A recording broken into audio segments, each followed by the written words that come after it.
សួស្តីបងប្អូនទាំងគ្នាត្រឡប់មកជួបគ្នាម្ដងទៀតនៅក្នុង Channel The Ideas Finance KA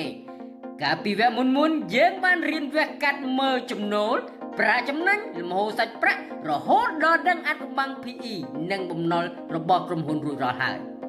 ខ្ញុំជឿថាបងប្អូនឥឡូវនេះអាចរកឃើញក្រុមហ៊ុនដែលល្អនិងរឹងមាំដោយខ្លួនឯងបានយ៉ាងងាយប៉ុន្តែមានបងប្អូនខ្លះធ្លាប់ជួបប្រទះរឿងបែបនេះទេបងប្អូនយើងខំវិភាគដឹងថាក្រុមហ៊ុននឹងល្អណាស់បញ្ជីគណនេយ្យស្អាតស្អំតែដល់ពេលយើងដកលុយទៅទិញពីហ៊ុននឹងភ្លាមតម្លៃបែរជាដាំងបាចុះខាត់លុយភ្លាមទៅវិញតើមកពីយើងវិភាគខុសឬមកពីទីផ្សារបោកប្រាស់យើងបងប្អូនវិញ្ញាកិនចម្លើយគឺបងប្អូនមិនបានវិភាគខុសទេបាទក្រុមហ៊ុនដែលបងប្អូនរកឃើញគឺពិតជាល្អមែនប៉ុន្តែអ្វីដែលបងប្អូនខ្វះគឺការជ្រើសរើសពេលវេលាទិញ right timing នៅក្នុងពិភពវិនិយោគការដឹងថាក្រុមហ៊ុនល្អគឺទើបតែដើរបានពាក់កណ្ដាលផ្លូវប៉ុណ្ណោះហើយពាក់កណ្ដាលផ្លូវដ៏សំខាន់មួយទៀតនោះដែលសម្រេចថានឹងចំណេញលុយឬខាតលុយគឺការដឹងថាតើគួរទិញវានៅថ្ងៃណានិងតម្លៃប៉ុន្មានពីព្រោះទោះជាក្រុមហ៊ុនល្អប៉ុណ្ណាក៏តម្លៃហ៊ុនមិនមែនរត់ឡើងជាខ្សែបន្ទាត់ត្រង់រាល់ថ្ងៃដែរគឺវាឡើងចុះទម្រង់រលកទៅតាមកម្លាំងទិញនិងកម្លាំងលក់របស់មនុស្សនៅលើទីផ្សារដើម្បីដោះស្រាយបញ្ហានេះនៅក្នុងអេពីសូត5ដែលជាវគ្គដ៏ជក់ចិត្តបំផុតខាងមុខនេះ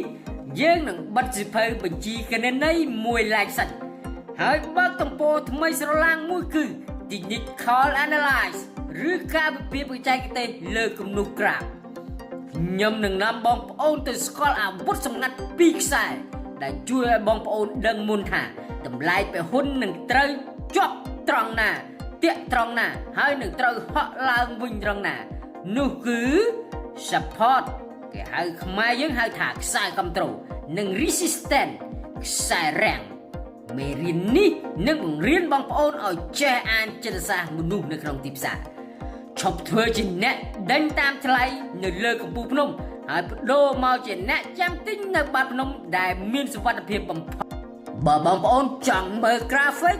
ដឹងពីទិសដៅកម្លាយពិតប្រាកដនិងចង់ការពារលុយដើមទុនរបស់ខ្លួនឯងឲ្យបានរឹងមាំសូមកុំភ្លេចចុច like share និង subscribe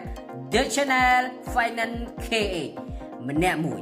ដើម្បីឲ្យបងប្អូនទទួលបានការដាស់តឿនភ្លាមនៅពេលដែលខ្ញុំបញ្ចេញវីដេអូ episode 5 ទៅ